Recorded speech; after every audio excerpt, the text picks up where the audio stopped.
Hello, everyone. This is David. I'm the producer for Respecting the Beer, and Happy New Year. I hope you've got something tasty on tap for 2025. I know we do. We've got a bunch of great content coming for you this year, including a bunch of exclusive interviews, deep dives into the further operations of McFleshman's, and much more. So in order to get ahead on that schedule, we're going to be taking a break for the next couple of weeks, but don't worry, we're still going to be giving you some great content. We're going to have a highlight reel from 2024, a total replay of Allison and Bobby's favorite episodes, and then this week is the Q&A that we did live in the Prohibition Room back in our event in November 2024. It was behind the Patreon paywall, so if you were a Patreon member, thank you for subscribing and getting that content early. For everyone else, you're about to hear it. Enjoy.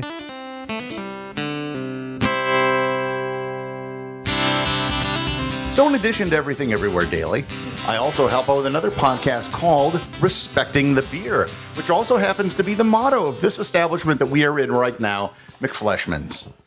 And with me on the show is, of course, I'll use the introduction I did for the last episode, Astronomy Magazine's Brewer of the Year and Brewing Magazine's Astronomer of the Year, Bobby Fleshman. Check. And the professor of physical, in addition to emotional and mental chemistry, Allison McCoy. Yay. On the podcast, we talk about the science, the culture, the history, and the economics of beer and brewing. Each episode is a little bit different. So for this episode, this is going to be an actual episode of the podcast. We wanted to do a Q&A with everyone. So if you've been to McFleshman's, if you've been here before or have a question about beer or brewing, you're going to have a chance to ask it to Bobby and Allison. So before we start with that, on a scale of 1 to 10, 1 being, oh, I'm afraid of slipping in the shower, and 10 being, I'm not sure if they packed the parachute right, how afraid were you guys when you made the decision to start a microbrewery? I'm funnier than you are, so I'm going to go first. Also, this is live banter. If you guys listen to the show, she's the one that keeps it moving. We're married, by the way, so I can get away with it. And Whittier, so yeah. It depends on, to answer your question, it depends. Am I at the moment that we decided or now? Thinking back. At the moment you decided, because they are academics, and academics are not known as being, we cannot answer a direct question. Risk-tolerant people. Yes. There's tenure exists for a reason, and it's not because you like taking risks. So when you guys made the decision to buy this building and start a brewery and buy all that stainless steel junk in the back, I mean, that's a huge decision for anybody. Shiny shit's expensive, yes. Cool. Scale of 1 to 10. 1 was slipping in the shower. And 10 was, do I have the parachute working right? Or even on as I've jumped out of the plane. Right. I would say 3.75. I was thinking more of 3.78. That's fair. Yeah, okay. I would go with pi. I just a little less than. He's the irrational one. So, but that's okay. So that's reasonably low. Thank you. Was it because you were confident that this would work, or? I mean, I have to stand for this. I'm sorry. Weird. It seems like we're just being like. We can't tell if you're standing or sitting. That's fair. I am a whopping 5'2". Stand so I can look shorter. Cool. I don't know. It was now we were so crazy. I want to go back to the past me and slap myself and then patent the time machine that I just made to go back and slap myself and then make money on that. But no, I think at the time we were just naive. We didn't understand what it meant to build a place and to the amount of work that would go into it. But that naivety is essential when you're an entrepreneur, I think. There's much truth in that. I hope so, because if there's falsity in that, then we're kind of paddling up the wrong stream. Gary was saying how it sounds as though academics don't take chances. Some of them do. I'm an exception maybe to that rule. Even if I see it, I face it head on. I love challenge. I love all of it. Allison is a very patient person. the most. But yeah, I would say definitely on the low end of the afraid of this to make this commitment for me. Yeah. Well, and I also think when you sprinkle in a global pandemic, we didn't really know what we were getting into. I love challenge. I don't want to say I love pandemics, but Potato, man. Yeah. We shifted our entire business plan to become a distributing brewery because that was month 18 of our business, and we had to shift. And that's the time when you have such capital investment, you've got to keep moving on your original plan. And but luckily in that time, because of that quick shift, we were able to keep all of our employees employed throughout the entire pandemic. I should say that this week we sold a minivan. This minivan has a story. Was this Van Morrison or was this Kurt Vonnegut? There was White Snake, and then there was... No, this is Kurt Vonnegut. This is Kurt Vonnegut. Yeah. They have nicknames. Tell the backstory. Bobby was like, I need to... So I have an infant at home, and he's like, we got to distribute all of a sudden. We're like, oh, shit, okay, how are we going to do this? And so he's like, I'm just going to go out and sell. And... it was because of you that I was a vector at Lawrence, of a transmission vector, because you were going out into all these bars, like selling things. And I was like, I can't teach. I have to teach remotely now because I was exposed to you. The things. Anyway. The words we learned during COVID. I know. Anyway, long story short, he's like, our truck, we had to lift beer up into it. And he's like, you know what we really need? Now, granted, we waited to have a child. We had a brewery first, then we had a kid. But we always swore we would never be a minivan owner. And he comes to me and he's like, you know what we really need? A Dodge Caravan. But for the brewery. If you can get over the emasculation. He's about to emote on this Dodge Caravan. Yeah. If you want to make a minivan cool, put 15 half barrels of beer in it. And then what's even better is then he just like pushes the button and the door. Well, we paid $2,000 for this thing, so the door was like. The last half was assisted, but we owned it. We paid $2,000. We owned it for like 5 years. Sold it this week for $800. I'm like, I'll take it every day. And I saw. Also, if you go to Menards and you see the guy in the Ford diesel dually, whatever, and he's loading it up with plywood, and it's raining outside, he has to wrap it in a tarp. I can just do that with a minivan. You're gonna roll in and push the button and just lower it and just drive away. So if you're interested in a minivan and can't quite jump, like if you need the parachute to make sure that it's on, Bobby will convince you that a minivan is worth the investment. Sorry, we digress. Well, but it's part of the whole entrepreneurial story. Yeah. So let me then ask, and this will be my last question before we open it up. What was the thing in the process of creating McFleshman's that you did not anticipate? You probably thought a lot about the beer and the brewing, but what from like a business standpoint did you like, oh man, this is something we didn't realize? I'll be very direct and say the business of owning a business. I was going to say payroll. Yeah. No, soft costs. Yeah. Shit's expensive. So you know how you go into like a grocery store and you always hear the exact same songs? That's because it costs us... We have to pay $2,000 a year to all the different licensing companies of the music industry that artists don't actually ever get a cut of that, which is another story. But there's so much soft costs. And if you follow the rules, you end up spending, we spend probably, I would say, $10,000 a year in just soft costs alone. And soft costs, what I mean is like making sure that you've paid this one fee for this insurance, and then they're going to audit this insurance, and then there's adjustments. You have to pay an extra fee to make sure that you have that backed up. And I'm sure there's a pile of business owners here. Right? Sure. Do you understand? Yeah. I'm getting some, there's like the head bob yes, and then there's like the aggressive yes, I can't handle this. This is so true. And we had no idea.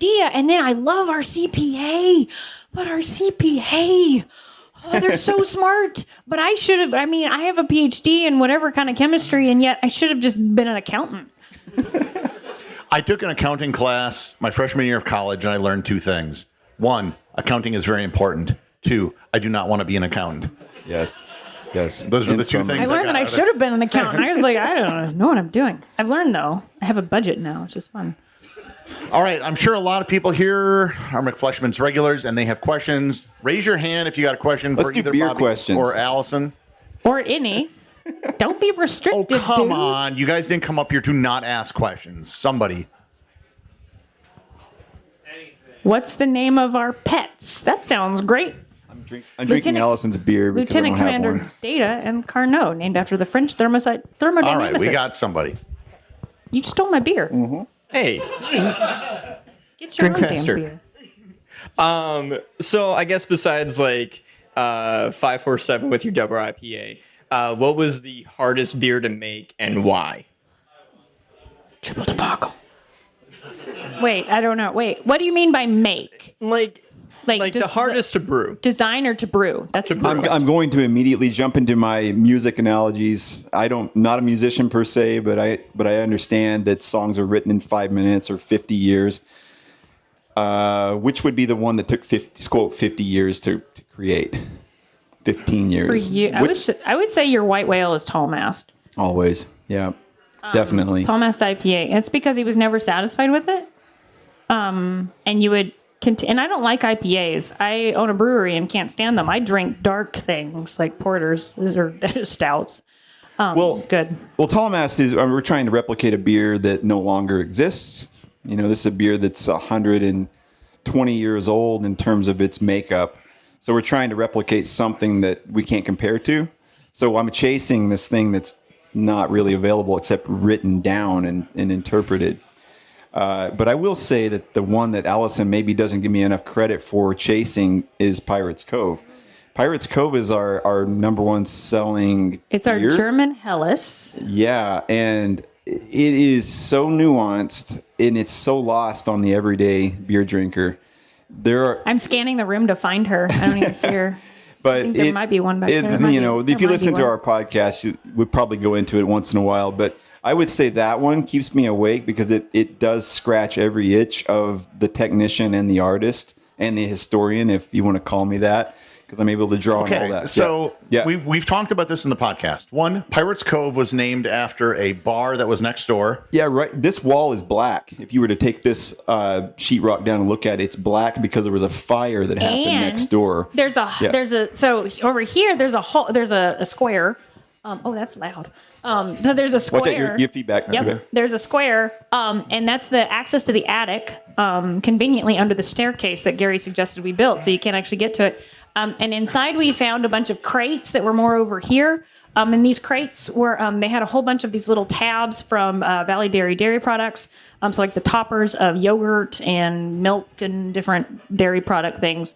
But they were also scorched to high hell, which is something we say down south, which meant a lot. And so all the Pirates Cove that burned down, like it came and burned this part too up above.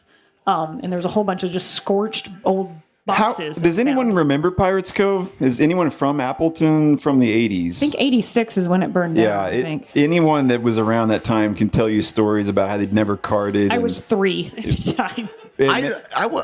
I lived here in 86, and I did not know that they did not card. Had I known that, I would have visited Pirates Cove. Why do I learn this stuff so many years after the fact? There's a drink called the Vulcan Mind Probe. Mind Probe. Yes, the Vulcan Mind Probe. And people come in once every couple weeks and talk about how they knew a place called Pirates Cove and there was this drink. And they never remember what color it was. What color was it? Purple? See, I get blue, yellow, and green. Everybody seems to have it. And maybe they changed it all the time. Maybe the memory, maybe it lives up to its name. The menu's downstairs. We have a frame. We do Someone have the brought in the drink menu, menu, and then yeah. we took a picture, and we have a frame of it downstairs. Okay, I had a two-part question. Pirates Cove was the name of the place. It's currently the beer garden. Yep.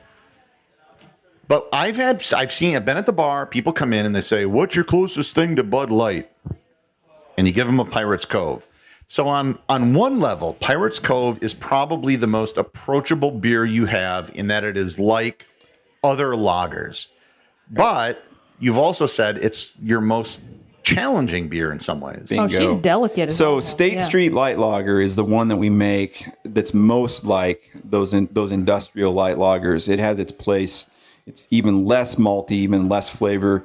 For summertime drinking, I think it's awesome. But Pirates Cove is meant to be both. It's meant to be for people who care about the nuance and people that don't want to have to think about it. Remind me, do you decoct Pirates Cove? How long is this episode? We So We have an episode about We do have an The episode. So basically, The answer is yes. old world way of making beer involves cooking some of your ingredients in a way that we don't do in modern times. And we do that with Pirates Cove. We still do that. Anything to get Bobby to say decoction. Decoction, yeah.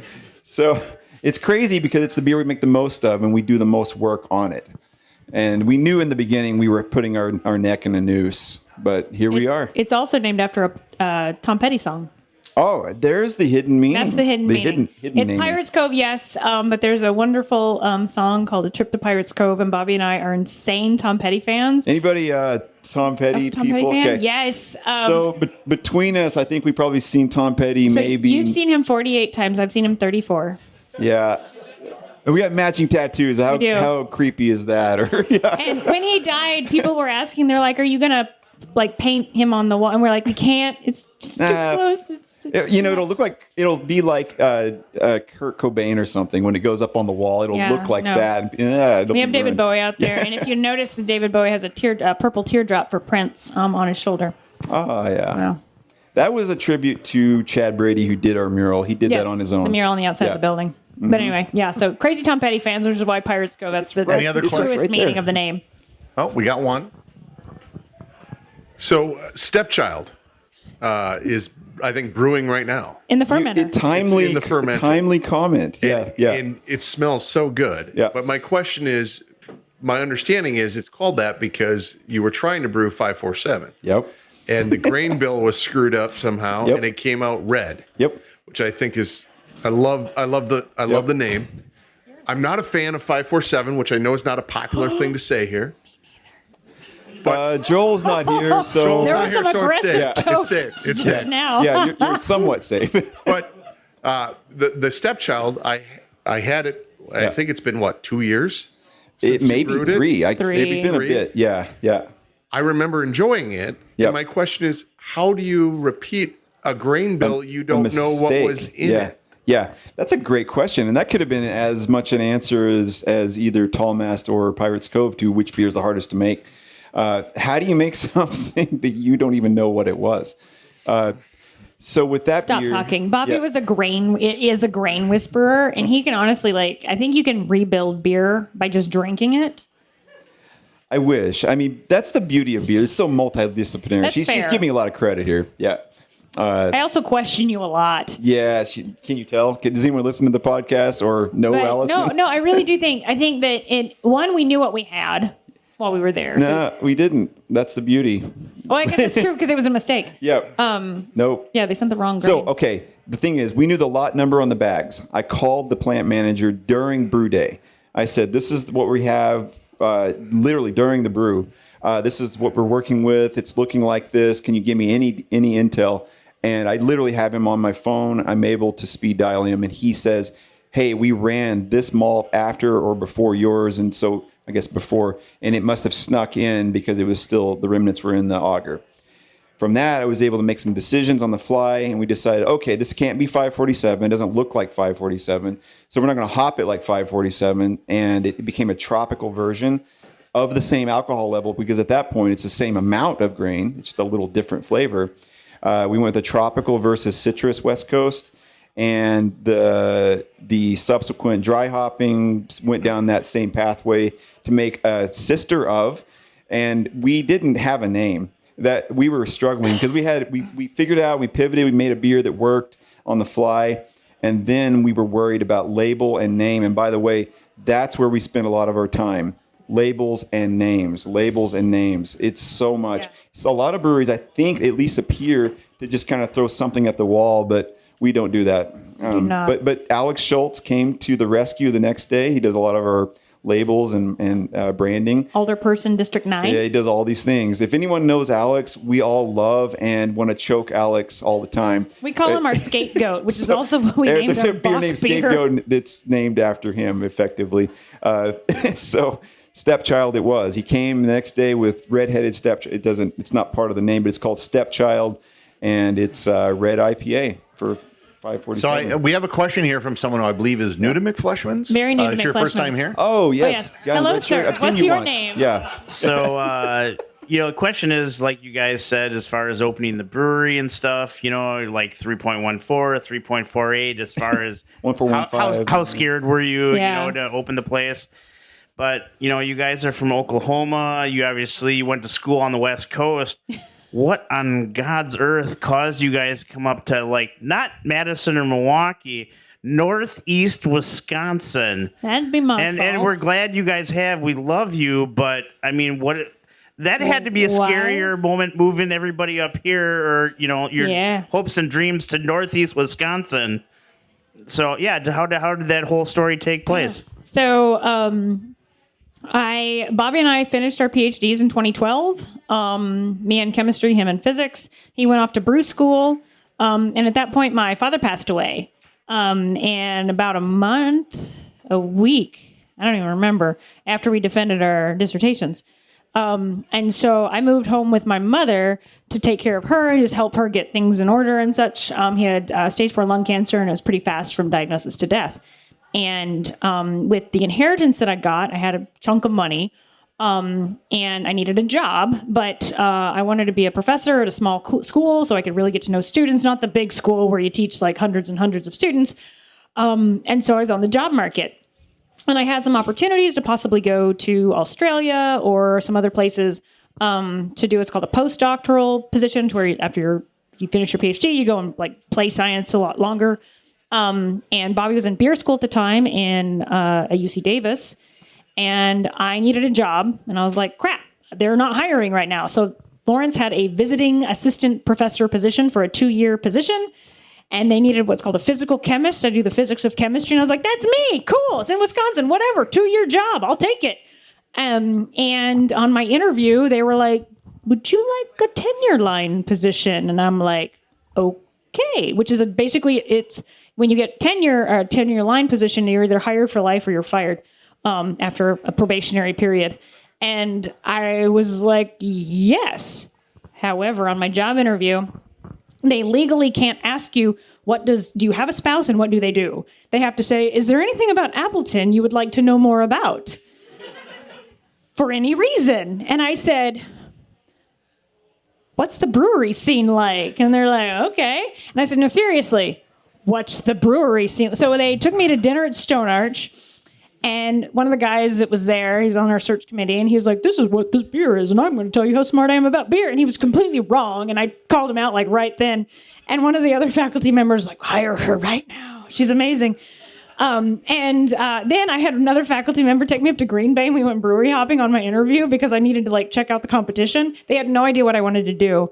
But then I accepted the position, and I called Bobby. And you always tell the story that I was like, do they drink beer in Wisconsin? I knew they drank beer in Wisconsin. Wait, you seriously said that? He tries to make the story funnier, but again, Have you ever seen a map of the highest rates of beer drinking in the country? The version. This is ground zero. Yes. No shit. So- If terrorists wanted to attack beer drinkers, they would hit the AAL building. No, he says I say this though. Yeah. Anyway, but I was like, dude, we have the gold mine possibility. And what was really funny is Appleton Beer Factory wasn't. So I accepted the position. And Appleton Beer Factory wasn't quite done, so we emailed them, and they just kept emailing back, and they're like, we're sorry, we're not interested in talking to you.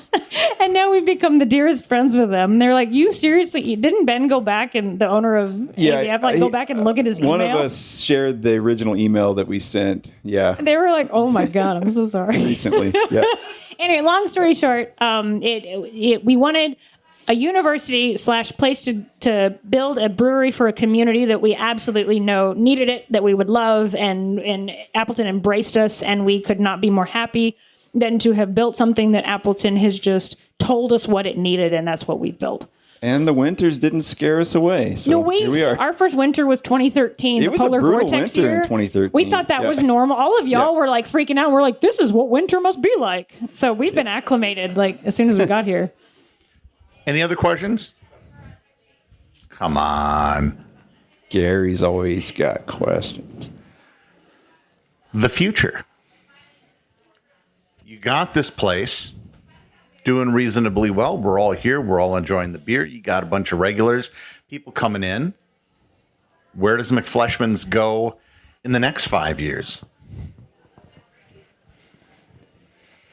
We throw a lot of darts We at do. the wall. This Could is say the that. eye of like, what can we disclose? Oh, boy. No, I think a lot of the brewing industry is moving towards rather than work to build a distribution company to where you sell beer for in the grocery store or whatever.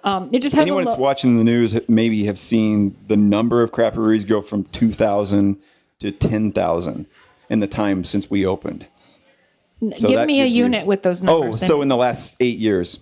like 10,000 what? Oh, sorry. Number of breweries. Yeah. Right. Have gone from 2,000 to 10,000.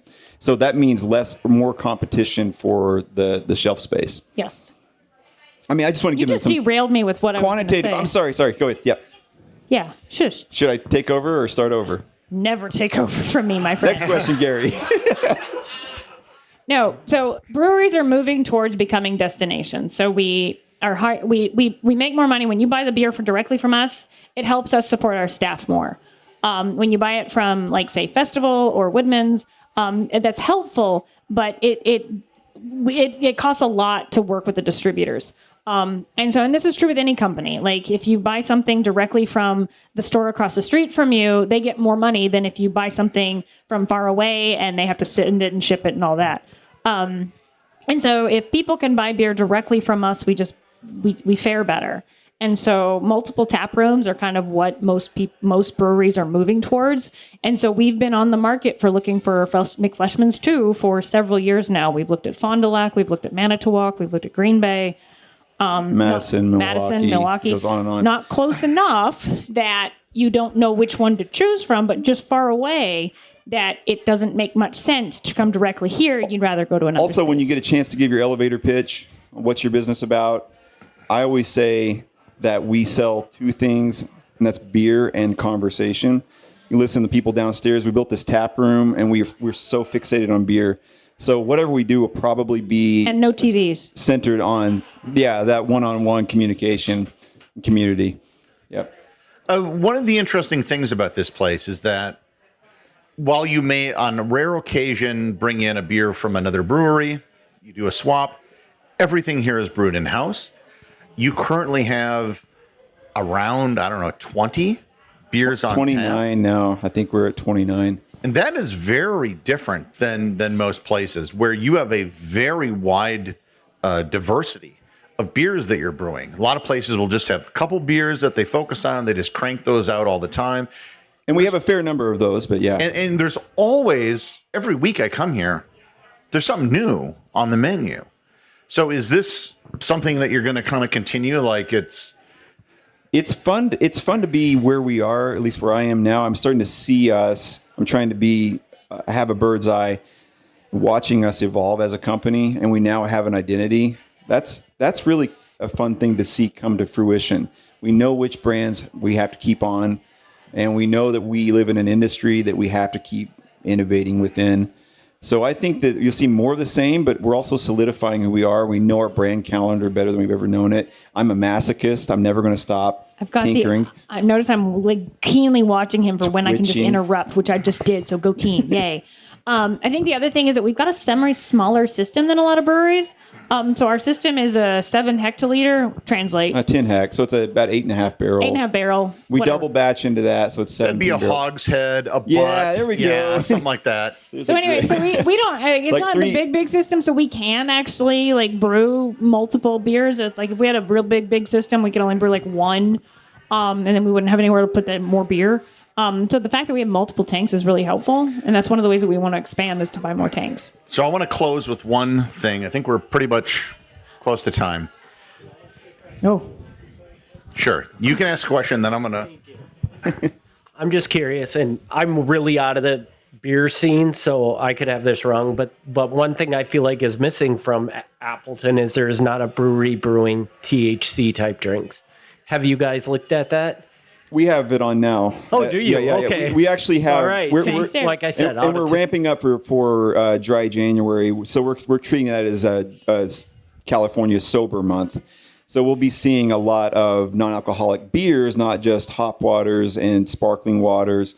This is hot off the press. I'm thinking about doing a non-alcoholic, and maybe this is the craziest juxtaposition, THC-infused Oktoberfest for next fall. How stupid would that be? But we'll see where we live next fall. So the question I want to end with is that if any of you go downstairs right now and you look behind the bar, you will see this wonderful, I assume, brass faucet with 2 lines coming off. And the reason I ask is because I was here the day it arrived, and Bobby was so happy. Explain what this is, because if you don't know any better, you're going to go downstairs and you see, yeah, they pour beer from it, whatever. But this is actually something special. Explain what it is and its relevance. It is Lucre faucet. the Lucre, L-U-K-R. The Lucre. It's a quest for the perfect foam. Stop. You're just... Go ahead. Yeah, Take I'm it. so much better than you are. So imagine that you have traveled near and far, and you're like, I just want to understand what true bliss is in terms of a Czech Pilsner. We bought something as fancy could be, fancy spigot thing number 1, and fancy spigot thing number 2. It's like a Dr. Seuss book in a way. Okay, spigot 1, spigot 2. Yeah. Anyway, long story short, patented technology, what it can do is it can give you the most ultimate foam experience. And I have never experienced foam like this thing can offer. And it's called milk foam, which Mliko, is Mliko is wet foam. Just go down and ask for a 5-ounce Mliko to understand it. Yeah. Anyway, so this comes from the Czech Republic. I called the guys directly and I was like, "Can you build me this thing?" They're like, "Yeah, this is how you do it." And it's a very fancy faucet, kind of like when you have our public house pint, which I would hold that's the remnants of a public house pint. And it's a gorgeous black Irish stout with the perfect foam because it's a nitro tap and all that. You won't get the same experience as if you pour it from a CO2 tap. The Lucre faucet is designed for Czech Pilsners, and you can get our Hildy Pilsner as well as our Pirates Cove Helles Lager on the Lucre Soon to be faucet. Schwarzbier. It's also fancy gold, and it has a little hop cone on the top. Which is a great weapon if the bar fight breaks out. That hop cone is about 2 pounds. Yeah. Has there ever been a bar fight here? God, we had nightmares because that back bar. Well, yeah. But no. So Bobby overbuilt the bar downstairs. Like the middle wall thing. We took out a section of the middle wall thing. We call it the what do we call it? The thing in the middle. The half wall. Half wall. Yeah. Anyway, so Bobby, he built the thing out of like steel beams. And it's like an X thing. And we're like, why? This kind of overbuilt. And I said, God help the guy. He says, we need to overbuild it because in case there's a bar fight. And I was like, what the hell is wrong? So is there like a sawed-off shotgun like they have in the Old West saloons in the back? Well, and then what's funny is he had to cut the thing in half, and he was like, who the hell built this so straw? Cutting it and making an opening. And we were I paid it's for Bobby's it. bar fight. We give each other so much shit. It's ridiculous. All right, then that will conclude this episode of Respecting the Beer. Make sure to follow the show on your favorite podcast player, and you can follow it on Facebook or Patreon. Thank you so much for listening to this episode of Respecting the Beer. Remember to join the Facebook group to get stuff in between episodes and see things that we can't actually, it's an audio medium. It's tough to actually show a picture on here. And make sure to join the Patreon, where as of 2025, you'll be able to get episodes a week ahead of time, get exclusive access to merch and live events, and probably a whole lot more that we don't know about yet. And a final reminder, as Gary always says, please remember to respect the beer.